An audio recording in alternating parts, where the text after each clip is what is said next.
morning, my dear students, and welcome to this class. I am Dr. Ritu Saha, Associate Professor, Department of Microbiology, Bosundhara Addin Medical College, South Keranganj, Dhaka. Today, I am going to discuss with about a very important topic asked in the exam frequently, that is Enterobacteriaceae.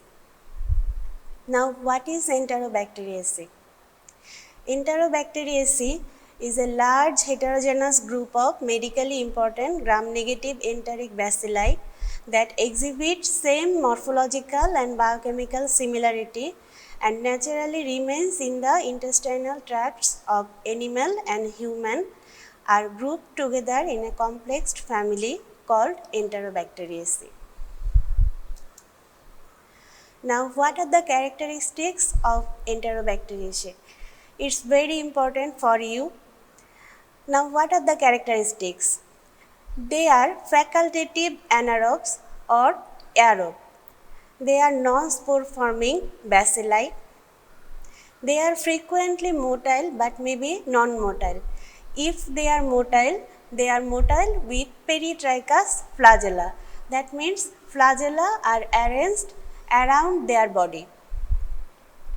They ferment glucose and they can ferment many other sugars with production of acid and gas. They have no cytochrome oxidase, that means they are oxidase negative, and they produce catalase enzyme, that means they are catalase positive. So, they are catalase positive and oxidase negative. They reduce nitrates to nitrites as a part of their energy generating or metabolic process. Some of the Enterobacteriaceae are very much pathogenic and some are non-pathogenic. Some Enterobacteriaceae are commensals of our intestinal tracts, but they can cause urinary tract infection after catheterization. What are the biochemical characteristics and cultural media? Biochemical characteristics of Enterobacteriaceae are they are catalase positive, oxidase negative, reduce nitrates to nitrites. All of them are gram negative and non-spore bearing, and they have a very wide range of diversity or antigenic heterogeneity. Now, classification of Enterobacteriaceae on the basis of lactose fermentation. This is one of the old classification, but very important for you and frequently asked in the professional examination. Enterobacteriaceae are classified on the basis of lactose fermentation. Some ferment lactose and produce acid. Some are non-lactose fermenter, that means they do not ferment lactose, and some are late lactose fermenter. That means they ferment lactose after 2 to 8 days of incubation. What are the lactose fermenter bacteria? They are Escherichia coli, Klebsiella, Enterobacter and Cytobacter. What are the non-lactose fermenters? They are Salmonella, Shigella, Proteus and Yersinia. What are the late lactose fermenter bacteria? They are Shigella sonnei and Serratia. Newer method of classification.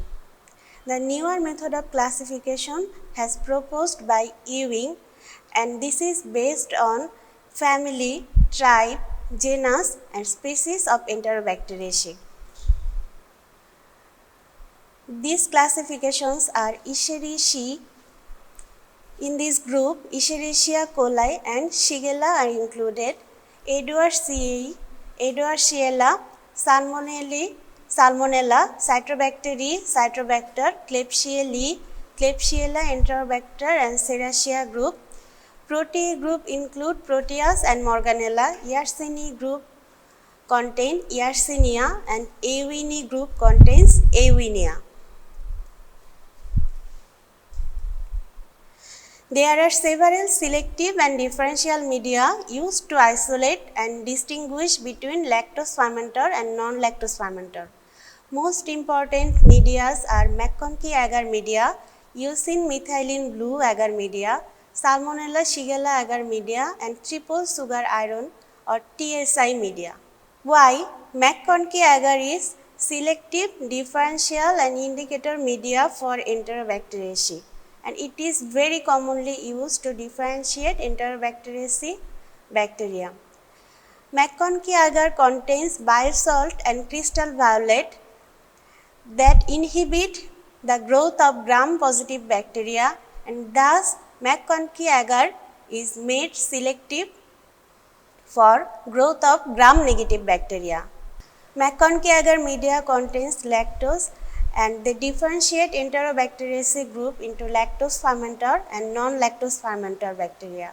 When some organism ferment lactose, the colony color is pink, and when some organism is non-lactose fermenter, the colony color turns into pale. And neutral red dye act as an indicator dye. When lactose fermentation occur, it changes the color of organism into pink color. Determinants of pathogenicity of Enterobacteriaceae. The cell wall antigen is very much antigenic structure and known as somatic or O antigen. It is the outer polysaccharide portion of the lipopolysaccharide of outer membrane of gram-negative bacteria, and it is the basis for serological typing of many enteric rods. The number of different O antigen is very large. The H antigen, it is situated on the flagellar protein. Only flagellated organisms such as Escherichia coli and Salmonella have H antigen, whereas non-motile organisms such as Klebsiella and Shigella do not have any H antigen. The organisms may use this change in antigenicity to evade the host immune response. The capsular or K polysaccharide antigen, it's particularly prominent heavily encapsulated organisms such as Klebsiella. It is also found on Escherichia coli and Salmonella species. The K antigen is identified by the Quallang reaction, that means capsular swelling reaction, in the presence of specific antisera. What are the virulence factor of Enterobacteriaceae? That are endotoxin, that means outer polysaccharide portion of outer membrane of gram-negative bacteria, which is responsible for fever, shock, neutropenia, hypotension and hypoglycemia.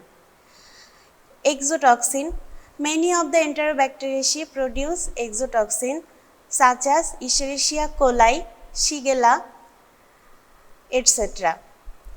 Adhesion and colonization factor such as pili, flagella. Capsule and other protective surface antigen. Encapsulated Enterobacteriaceae are protected from phagocytosis by capsule. Antimicrobial resistance. Enterobacteriaceae may encode plasmid, and transferable plasmid is responsible for transmission of drug resistance. What are the highly pathogenic Enterobacteriaceae?